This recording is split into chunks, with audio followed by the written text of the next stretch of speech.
그리스도 오심을 경배하라. 예수 그리스도 오심을 경배하세라는 제목으로 같이 말씀을 나누도록 하겠습니다. 지금 미국에 있는 대통령 여러분들도 누군지 잘 아실 거라 생각합니다. 그 대통령 칭찬을 많이 보기보다는 오히려 안 좋은 이야기를 많이 듣게 됩니다. 각 나라로부터 이렇게 미움을 사게 되고 많은 사람들로부터 이렇게 손가락질을 받는 모습을 보이고 있습니다.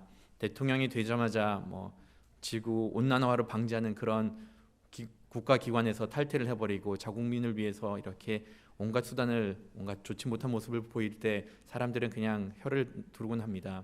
최근에는 또 중국과도 이렇게 무역 전쟁을 이루면서 사람들이 정말로 이 사람 어디까지 가나 생각을 많이 하게 됩니다.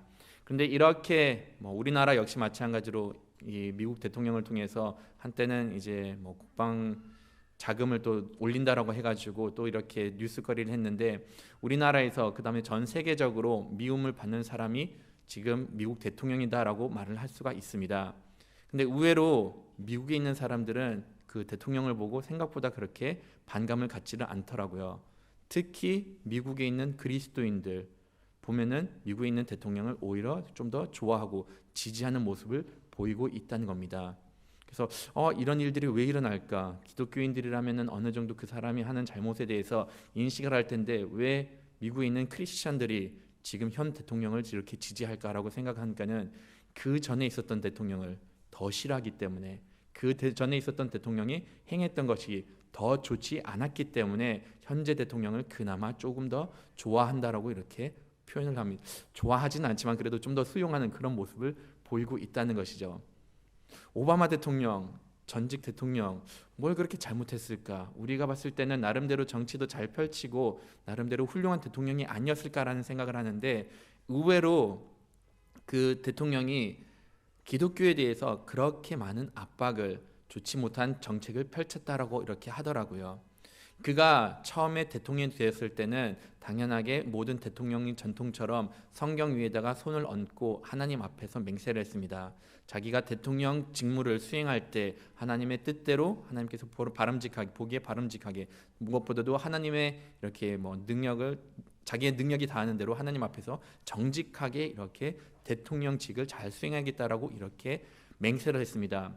하지만 이것은 어디까지나 미국이 기독교적인 문화가 있기 때문에 대통령을 성경책 위에다 손을 놓고 맹세를 하게 만들었는데 그 이후로 그가 대통령이 된 이후로는 모든 정책이 반기독교적인 정책을 펼쳤다는 것이죠.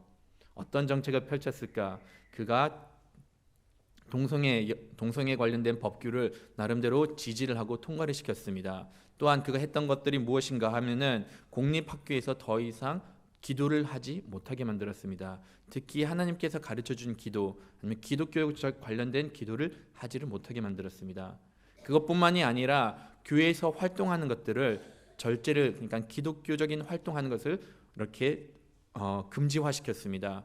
교회에서 전도 활동하는 거, 봉사 활동하는 거, 교회의 이름으로 무슨 활동하는 모든 것들을 다 금지화시켰던 것이죠. 그것뿐만이 아니라 더 나아가서는 아예 기독교 문화를 미국 역사에서 빼려고 하는 그런 움직임도 보였던 겁니다. 어떻게 이런 것들을 행했던 것인가? 여러분들도 잘 아시다시피 미국이라는 나라는 기독교인들에 의해서 만들어진 나라입니다. 그러다 보니까는 기독교 문화가 미국이라는 나라에 깊이 뿌리박혀 있어서 많은 공휴일들을 이렇게 기독교적인 방법으로 진행을 했던 겁니다. 그 중에서 대표적인 것들은 추수감사절, 그다음에 크리스마스라는 공휴일이 있었던 것이죠. 추수감사절은 하나님께서 우리에게 행해 주신 것을 감사함으로 나가는 것이고 크리스마스 역시 마찬가지로 예수님께서 오심을 우리가 감사하면서 축제하는 그런 공휴일이란 것입니다. 하지만 오바마가 대통령이 되었을 때 더 이상 이제 그리스도적인 요소를 다 빼기 위해서 해피 땡스기빙 그러니까는 추수감사절을 그냥 해피 홀리데이즈 그냥 즐거운 연휴라고 이렇게 바꿨습니다. 그러니까 추수감사절뿐만이 아니라 크리스마스 역시 마찬가지로 더 이상 메리 크리스마스가 아니라 해피 홀리데이스라고 이렇게 바꿨던 겁니다.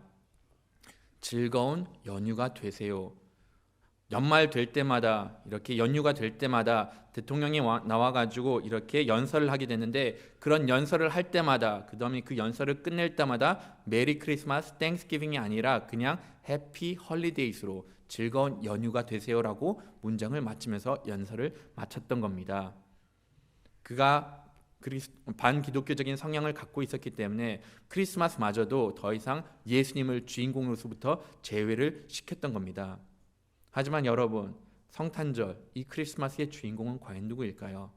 이미 메리 크리스마스라는 그 단어 자체가 예수님께 경배를 드리는 단어 뜻을 포함하고 있습니다. 크리스마스라는 단어를 이렇게 분해를 하다 보면은 그러니까는 크리스하고 그다음에 마스라는 단어를 이렇게 합친 합성어입니다. 크리스는 뭐죠? 예수 그리스도를 두고 이렇게 이야기를 한 겁니다. 마스는 뭐냐면 라틴어에서 메스라는 뜻인데 미사 카톨릭에서는 미사라고 이렇게 표현을 하지만은 라틴어를 우리나라 말로 이렇게 번역을 한다고 하면은 이것을 예배라고 이렇게 번역을 할 수 있습니다. 그러면 메리 크리스마스는 주님께 감사하면서 예배드리자, 주님을 경배하자라는 이런 풀이가 나온다는 겁니다. 예수님께 경배드리는 이유가 무엇일까요? 우리가 이 자리에 모여서 예수님께 예배드리는 이유가 예수님께서 이 땅에 오셨기 때문에 우리가 예수님께 경배를 드리고 예배를 드린 겁니다. 그래서 메리 크리스마스라고 할 때는 주님의 오심을 기뻐합니다. 찬양합니다. 감사합니다. 주님께 영광을 돌립니다라고 이렇게 고백을 하는 겁니다. 이 공휴일 하나만으로 인해서 믿지 않는 사람들마저도 예수님을 찬양하게 되고 하나님께 경배를 드리는 표현을 하게 된다는 것이죠. 메리 크리스마스, 주님의 오심을 감사드립니다라고 이렇게 이야기를 하게 되는 겁니다. 그런데 믿지 않는 자들은 이렇게 예수님을 이 크리스마스 계절에서 빼려는 노력을 하고 있었던 것이죠. 만약 빼지를 못하면은 예수님께서 오시는 것을 왜곡시키려고 노력을 엄청나게 많이 했습니다. 믿지 않는 사람들은 하는 말이 무엇이냐? 예수님께서 12월 25일 날 탄생한 것이 아니다. 왜 굳이 크리스마스 때 이렇게 12월 25일로 정해서 예수님께서도 나지 않는 날에 이렇게 축제를 벌린지 모르겠다라고 이렇게 이야기를 합니다. 실질적으로는 맞습니다. 예수님께서 정확하게 언제 태어나는 것은 성경에 기록이 되어 있지 않습니다. 그러면은 이 크리스마스가 정해진 것이 언제였는 것인가? 대략 주후 337년 교황 율리우스에 의해서 우리가 이날 예수님께서 탄생하신 날로 기념하겠다라고 정했던 겁니다. 그래서 세상 사람들이 하는 말, 그날 예수님이 태어나지 않았는데 왜 우리가 이걸 축제하는지 모르겠다는 말 맞기는 맞습니다. 하지만 우리에게 있어서는 날짜가 그렇게 중요한가요? 예수님께서 꼭 12월 25일 날 태어난 것이 중요한가요? 사람들끼리 정해가지고 나름대로 우리가 교리를 이 날을 정해가지고 이 날이 예수님께서 오시는 날, 예수님께 오심을 기뻐하기 때문에 모든 그리스도인들이 정해가지고 그 날을 예수님 오신 날로 정하고 그러한 날들 가운데 예수님의 이름을 높인다는 것이죠. 우리에게 있어서는 가장 중요한 것은 무엇이냐? 예수님께서 오셨다는 것이 그만큼 중요하다는 겁니다. 세상 사람들은 예수님께서 오시는 것을 끝까지 부정하려고 하지만은 현실적으로 예수님의 오신 것에 대해서 부정하는 것은 불가능합니다. 이유는 무엇일까라고 하면은 세상적으로 많은 기록들이 있기 때문에 역사적인 자료가 너무나도 많기 때문에 예수님께서 이 세상에 오셔서 실존했다는 것을 부정하는 것은 오히려 불가능하다는 것은 세상 사람들도 압니다. 여러 가지 자료들을 통해서 예수님께서는 실존한 인물이다라는 것을 모든 사람들이 알고 있다는 것이죠. 그러다 보니까는 예수님을 대적하는 악한 세력들이 취했던 자세는 무엇이냐? 더 이상 예수님을 부정을 할 수 없으니까는 예수님의 존재에 대해서 부정을 할 수 없으니까는 예수님의 그 신격에 대해서 예수님께서 어떤 분이고 어떤 목적으로 오셨고 예수님이 어떤 분인가를 부정을 하기 시작했습니다. 예수님 오신 것까지는 인정을 한다. 하지만 예수님께서 이 땅에 오셨던 것은 단순하게 사람으로 온 것이고 더 이상 그 이상도 그 이하도 아니다. 단지 몇 가지 선행을 했던 사람이지 절대로 하나님의 아들이 되지를 못한다라고 하면서 예수님의 신성에 대해서 부정을 하는 모습을 보였던 겁니다. 그러나 우리가 아는 것은 무엇이죠? 예수님께서는 단순하게 이 세상에 사람으로 온 것이 아니라 하나님의 아들로 왔다는 겁니다. 만약 예수님께서 이 땅에 그냥 우리와 같은 사람으로 오셨다고 하면은 우리가 이런 가운데 이런 축제를 벌일 필요가 없다는 것이죠. 하지만 하나님께서 이 땅에 오셨기 때문에 우리는 거기에 대해서 기뻐하고 거기에 대해서 경배를 올리며 하나님을 찬양하면서 나간다는 것입니다. 하나님께서 이 땅에 오신 것, 이것은 우리들에게 있어서는 증명하기가 너무나도 쉽습니다. 어떻게 증명할 것인가 하면은 말씀을 통해서 증명을 할 수가 있습니다. 예수님께서는 하나님의 아들이다, 신적인 신의 신분을 갖고 이 땅에 오셨다는 것은 우리가 이 말씀을 통해서 증언을 할 수가 있다는 것이죠. 어떻게 증언할 수 있을까? 오늘 22절에도 이미 이것이 기록이 되어 있는데 다 같이 한번 읽어보도록 하겠습니다. 선지자를 통하시되 22절까지만 하겠습니다. 22절에 딱 보시면은 예수님께서 탄생하기 이전에 하나님께서는 선지자들을 통해서 선포를 하셨고 예언을 하셨다는 겁니다. 성경 가운데 예수님께서 이 땅에 오신다는 거 선포되는 메시지가 몇 개 정도 있을까요? 짐작해 보신다면은 뒤에 친구가 10개라고 이렇게 손을 들고 있는데 아닌가요? 10개보다는 좀 더 많습니다. 100개? 100개보다도 많습니다. 예수님께서 이 땅에 오시고 예수님께서 하나님의 아들이라는 것을 증명하는 구절, 하나님께서 선지자들을 통해서 예언한 구절, 예수님께서 오실 거라는 것을 예언한 구절은 구약 성경 가운데서 300곳이 넘게 기록이 되어 있습니다. 무엇이 기록되어 있을까요?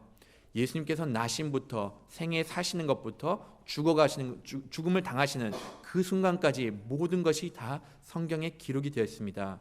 어떻게 나실 것인가, 그런 다음에 어디서 날 것인가, 그 다음에 태어나서 어떤 일들이 벌어질 것인가.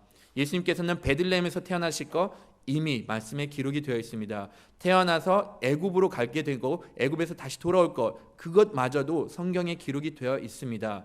그 다음에 예수님께서 성장하는 지역이 어디 있는 것인가 기록이 되어 있고, 예수님께서 심지어 십자가의 죽음을 당하신 그것마저도 상세하게 시편에 다 기록이 되어 있다는 것입니다. 이 300가지 이루는 거 불가능합니다. 내가 나름대로 말씀을 잘 알아가지고 내가 내 능력으로서 이 말씀을 성취해 나가려고 해도 때로는 이것이 내 능력으로 되지 않은 타인에 의해서 이루어진 것까지 다 포함이 되어 있는데, 예수님께서는 이 땅에 오심으로 인해서 타인이 하는 것마저도 내가 내 능력으로 하는 것 아닌 이상으로 것들을 모든 것을 다 성취한 것을 보여주셨다는 겁니다.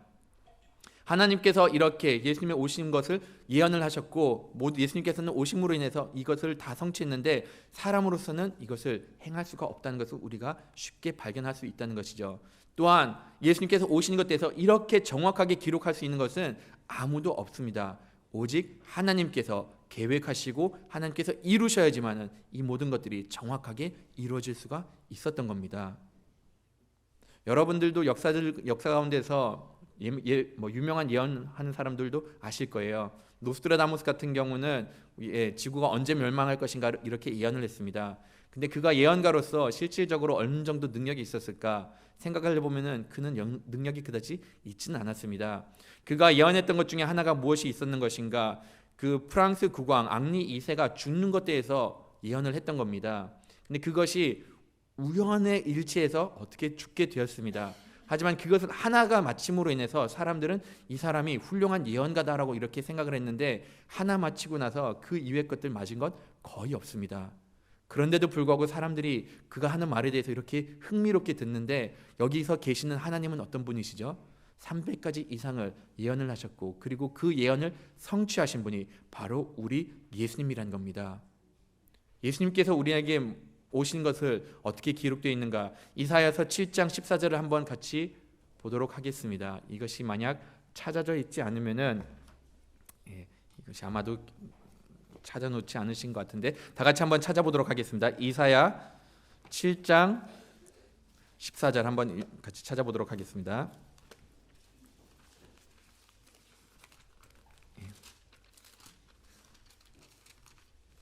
오늘 말씀에 있는 구절과 똑같은 구절이긴 하지만 같이 한번 읽어보도록 하겠습니다.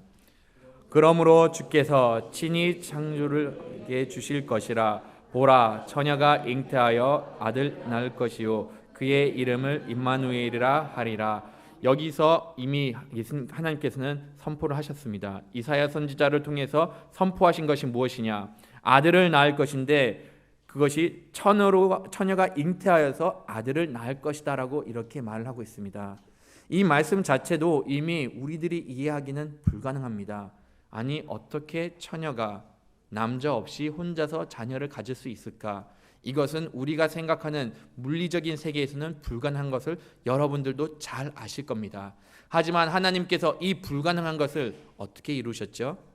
바로 성령님을 통해서 마리아가 잉태하게 되었고 결혼하지 않은 자로서 아들을 갖게 만드셨습니다.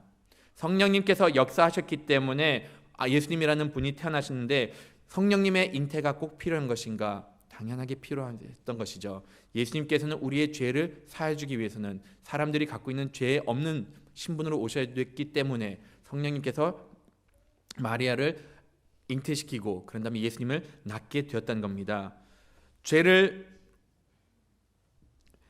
만약 마리아가 이러한 일들이 벌어졌을 때 하나님 지금 내가 자녀를 갖게 됐는데 만약 이것이 잘못된 것이라고 하면은 마리아의 행동은 이렇지는 않았을 거라 생각을 합니다.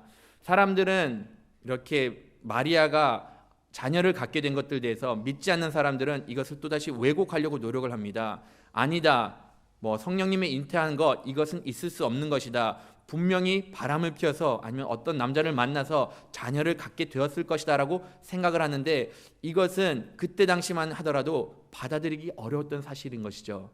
만약 마리아가 약혼한 상태에서 결혼할 사람이 있는 상태에서 만약 약혼자의 자녀가 아닌 다른 사람의 자녀를 갖고 있었다고 하면은 그에 대한 심판은 무엇이냐? 돌을 맞아 죽는 것이었습니다. 만약 마리아가 여기서 내가 잘못한 것이 있으면은 마리아의 행동은 어떠했을까 하고면은 오히려 사람들을 피하면서 다니고 어떻게 해서든지 자기의 신변을 대해서 보호하는 모습을 보여야 됐는데 그녀는 딱 보였던 것은 무엇이냐? 자기가 성령으로부터 잉태되었다는 것을 깨달은 이후로는 오히려 당당한 모습으로 자녀를 갖는 출산하는 모습을 보였던 것입니다. 죄를 범한 사람의 모습은 절대로 아닙니다. 이것이 하나님께서 행하셨다는 것을 확실하게 믿었기 때문에 이런 당당한 모습을 보였고 오히려 하나님께서 행하신 것들에 대해서 그녀는 숨김없이 나갔던 모습을 보였던 겁니다. 또 마리아의 잉태, 처녀가 잉태하는 모습, 수긍했던 것 이것이 사람이 했던 것이 아닌 것을 또 증명하는 사람이 누구인가 하면은 요셉이었습니다. 요셉에 보시면은 요셉이 마리아를 데려온 것을 두려워하였다라고 합니다. 두려워했던 배경은 물론 사람들이 저 죄 지은 사람을 내가 데려오면은 내가 거기에 대한 피해가 있을까 거기에 대한 두려움이 아닙니다. 요셉은 마리아가 잉태한 것을 보고 임신한 것을 보고 그 다음에 그녀가 조만간 출산할 것을 예감을 해가지고 아니면 그녀한테 들어서는지 모르지만 그녀를 데려온 것을 조용히 무마시키려고 했던 겁니다. 없었던 것으로 만들려고 했던 것이죠. 하지만 그때 천사가 와가지고 그에게 말했던 것이 무엇이냐? 성령을 통해서 잉태했다라고 이렇게 알려줍니다. 더 이상 두려워하는 모습을 가질 필요가 없다라고 합니다. 요셉이 갖고 있었던 두려움은 사람들이 보편적으로 갖는 무서워서의 두려움이 아니라 오히려 자기도 봤을 때 이것이 도저히 이해가 가지 않는 일이 벌어졌기 때문에 여기에 대해서 경외심을 표현하는 그러한 두려움을 가졌던 것입니다. 하나님께서 일하시는 것 같으니까는 여기에 대해서 내가 겁나는 마음이 있기 때문에 경외하는 마음이 있기 때문에 마리아를 받아들이지 않으려고 했는데 그러한 가운데서 천사가 나타나서 두려워하지 말고 이것이 하나님께서 계획했다는 것을 알려주었던 겁니다. 예수님의 탄생, 메시아가 오는 것은 하나님께서 처음부터 주도하셨고 하나님께서 모든 것을 진행시켰던 겁니다. 천사가 요셉에게 예수님에 대해서 알려주신 이후로 그런 다음에 천사가 또 했던 말이 무엇이냐? 그의 이름을 예수를 지어라 라고 이렇게 알려줬던 것이죠. 예수라고 이름을 지으라고 명령했던 이유는 무엇이냐? 그때 당시 가장이 이렇게 주로 아들의 이름을 정하는 것이 있었기 때문에 천사가 요셉한테 한 말이 아들을 낳을 것인데 그의 이름을 예수라고 정하라라고 이렇게 말씀을 했던 것입니다. 예수라는 이름 구약에도 이미 등장을 했습니다. 구약에서 그 예수라는 이름 여러분들이 잘 아는 여호수아입니다. 예호수아라고 이렇게 히브리어로 표현을 하는데 여호수아의 뜻 여러분들도 아실 건데 여호와는 구원이시다라는 뜻을 가진 히브리어 단어인 것이죠. 이미 구약에서 여호와는 구원이시다는 것을 알려줬는데 이제 신약에 넘어와서는 이들이 헬라어로 이것을 기록하다 보니까는 음력을 했을 경우는 이것을 예수라고 이렇게 표현을 한 것입니다. 여전히 여호와는 구원이시다는 의미를 담고 있죠. 이 동일한 의미를 담고 있는데 천사는 여기서 끝내지 않고 예수님의 이름에 대해서 뜻을 조금 더 달리 표현을 했습니다. 어떻게 표현했는가 하면은 오늘 말씀 중에서 기록되어 있는 것처럼 저희의 죄에서 구원할 자라라고 이렇게 표현을 했던 겁니다. 앞으로 너희가 가질 그 아들, 성령님께서 잉태를 하신 것이고 하나님께서 계획하신 것이고 그 아들이 오면은 그 아들이 앞으로 할 것에 대해서 이렇게 알려주신 것이죠. 이 아들, 이 예수가 할 것은 무엇이냐? 저희의 죄에서 구원할 것이다 라고 말씀을 하신 겁니다. 이 단락을 조금만 더 직역을 한다라고 하면은요, 왜냐하면 그는 그의 백성을 그들의 죄로부터 구원할 것이기 때문입니다 라고 이렇게 번역을 할 수 있습니다. 그가 그의 백성을 그들의 죄로부터 구원할 것이다 라고 이렇게 예수님의 이름이 뜻하는 것을 알려주었습니다. 예수님께서는 하시는 것이 무엇이냐? 그가 그의 백성을 구원해 주신다는 겁니다. 예수님께서 이 땅에 오시는 이유는 다름이 아닌 우리가 주님의 백성이기 때문에, 여러분들이 하나님의 백성이고 여러분들이 그리스도의 백성이기 때문에 예수님께서는 마땅하게 이 땅에 오셔서 여러분들을 위해서 오셨다는 겁니다. 그리고 그가 하신 것은 무엇이냐? 그의 백성들의 죄를, 그들의 죄를 로부터 구원해 주실 거다라고 이렇게 말씀하셨습니다. 본인이 잘못한 것이 아니라 그의 백성, 우리가 잘못한 것을 용서해 주시기 위해서, 우리의 죄로부터 우리를 구원하기 위해서 이 땅에 오셨던 겁니다. 더 이상 우리가 죄의 영역 안에 있는 것이 아니라 우리의 주님의 백성을 이 죄의 영역 밖으로 이끌어내시기 위해서 예수님께서는 이 땅에 오셨다라고 말씀을 하신 겁니다. 예수님께서는 이 땅에 오셔가지고 단순하게 내가 하나님의 아들이니까 나에게 대우해달라 그런 모습을 보이진 않으셨습니다. 만약 그런 것들을 원하셨더라면은 이렇게 요셉과 마리아 가난한 가운데서 태어나지는 않았을 겁니다. 오히려 정말로 화려한 가문에서 자기가 정치권을 발휘할 수 있는 그런 권력이 있는 집에서 태어났을 것인데 예수님께서는 관심이 있었던 것은 무엇이냐? 우리를 우리의 죄로부터 구원하신 것에 관심이 있었기 때문에 이렇게 낮은 자세를 취하면서 이 땅에 오셨던 겁니다. 영적인 구원을 위해서, 더 이상 우리가 죄로부터 억압을 당하지 않기 위해서, 쇠사슬로부터 풀어주시기 위해서 이 땅에 오셨던 겁니다. 우리의 삶에 있어서 죄의 문제가 해결이 되면은 정말로 많은 것들이 해결이 됩니다. 우리가 더 이상 죄로부터 노예 생활을 하지 않게 되면은 우리가 누릴 수 있는 자유 어마어마합니다. 어떤 것들이 있을까요? 여러분들은 이미 죄로부터 멀어진 지 오래됐을 거라 저는 생각을 합니다. 하지만 아직까지 죄로부터 멀어지지 못하는 사람, 아직까지 자기의 육신을 위해서 살고 자신의 탐욕을 위해서, 자신의 쾌락을 위해서 사는 모습을 보일 때가 있다는 것이죠.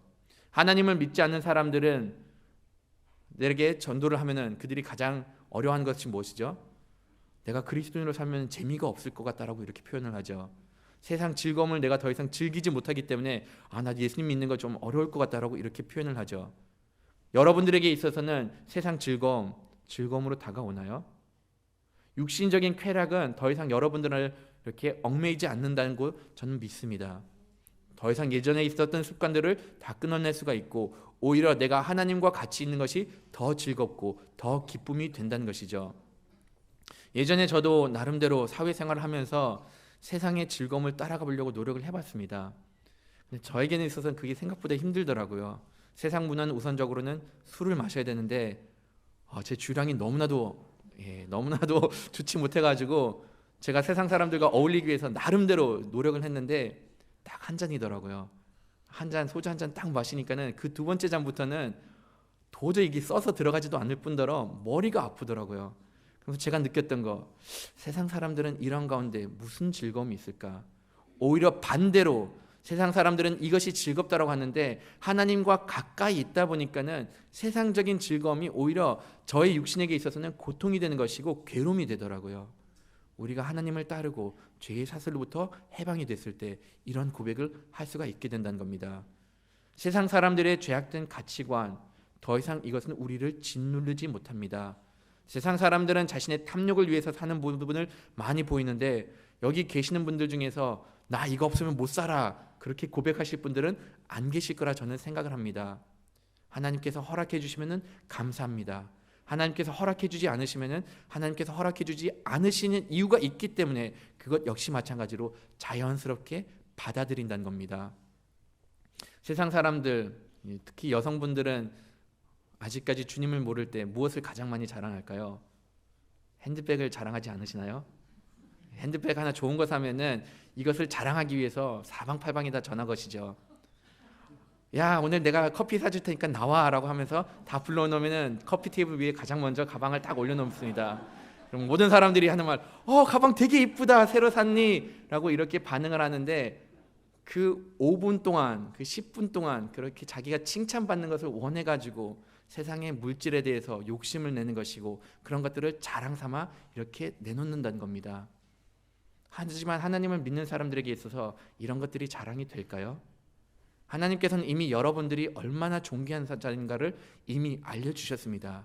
십자가에 자기의 목숨을 내려놓을 만큼 여러분들이 존귀한 자라고 이렇게 알려주셨기 때문에 더 이상 동일한 세상적인 가치를 놓고 우리가 이것을 자랑 삼을 필요도 없을 뿐더러 우리가 이런 것들을 쫓는 삶을 살 필요가 없게 되었다는 겁니다. 죄로부터 해방됐다는 것, 삶이 가벼워지는 것이고 우리가 그런 가운데 하나님으로부터 충족감을 느끼게 된다는 것입니다. 하지만 이로부터 죄로부터 해방됐다는 것은 단순하게 이렇게 세상적인 것들로부터 자유되는 것을 두고 이야기하는 것이 아닙니다.